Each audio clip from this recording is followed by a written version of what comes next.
இந்த 3 அடியால மண்ணு கொடுப்பியா இல்லையா அப்படின்னு கேட்க, சரி கொடுக்கிறேன் என்று பக்கத்துல கமண்டலத்துல இருந்து தீர்த்தத்தை எடுத்தா அந்த தீர்த்தம் கீழே பட போறது. இவருக்கா உள்ளம் பதைக்கிறது. கொடுத்துருவானா, கடைசி நிமிஷத்துல யாரான்னு தடுத்துருவாளா, விழப்போறதா தெரியலையே என்னால். இவர் நினைச்சாப்பிலேயே வம்பு வந்துருது. அந்த கமண்டலத்தை சாய்க்க போற சமயத்துக்கு பக்கத்துல சுக்கராச்சாரியர் வந்தார்.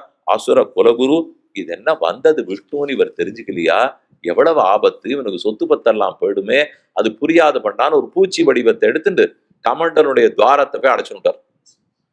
அடைச்சுட்டா ஜலம் வரல. இன்னார் வரம் கொடுத்துட்டார், இணையார் கொடுக்கலன்னு உலகத்துல ஒண்ணு சொல்லுவா தெரியுமா? சுவாமியே கொடுத்துட்டார், அதுக்கு மேல உமக்கு என்ன சுவாமி, அவன் தான் தரேன்னுட்டான் என்னார். அதை போல இந்த பெருமாள் பார்த்தார், இப்படியெல்லாம் அவர் வெறும் விடப்படாது. இடுப்புல இருந்து ஒரு தர்பத்தை எடுத்தார். சுக்கிரன் கண்ணை துரும்பால் கிளைய சக்கர கையனே அச்சோ அச்சோ. அந்த சுக்கராச்சாரியர் இருக்கிற இடத்துல இவர் உள்ள அந்த தர்பத்தை விட்டார். அவருடைய ஒரு கண்ணு போயிடுது.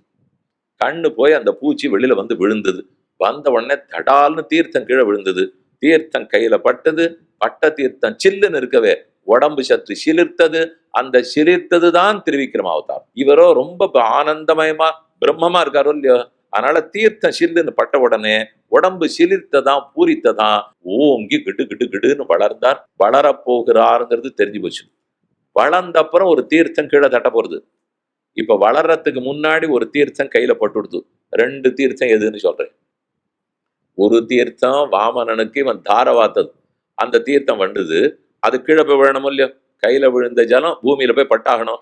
அது படுற அந்த வேகத்துக்குள் அது எத்தனை வினாடியா இருக்க போறது. அது கீழே போய் படுறதுக்குள்ளே தாரையா இன்னொரு தீர்த்தம் கூட வந்து பட்டுதான். அப்படின்னா எவ்வளவு வேகமா அவர் வளர்ந்திருக்காருங்கிறத ரிஷி சொல்றார். அந்த தீர்த்தம் எது தெரியுமோ? இவர் உலகத்தை எல்லாம் தாவி அளந்து இடது திருவடி பிரம்மாவனுடைய சத்தியலோகத்திலே போய் முட்டி, யாரோ வந்திருக்கிறார்களேன்னு பிரம்மா ஆராதிக்க வந்து தர்ம தேவத்தை கமண்டலு தீர்த்தமா உருகி வர, அந்த கமண்டலு தீர்த்தத்தை பெருமானுடைய திருவடி இடது திருவடி கட்ட விரலிலே சேர்க்க, அந்த ஸ்ரீபாத தீர்த்தம் கீழே கங்கையாக விழ, அந்த கங்கை கீழே வந்து கூட தட்டிதான். இந்த தீர்த்தம் கீழே விழுந்தது. அடுத்தது இவர் மேல போய் வளர்ந்து காலை கழுவி அந்த ஸ்ரீபாத தீர்த்தம் கீழே வந்தது. வந்த கங்கா தீர்த்தமும் கிழையப்பட்டிருக்கணும்னால் எவ்வளவு வேகத்துல வளர்ந்தார்னு பார்த்து கொள்ளுங்கள் என்ன ரிஷி ரொம்ப ஆச்சரியமா சாதிக்கிறார்.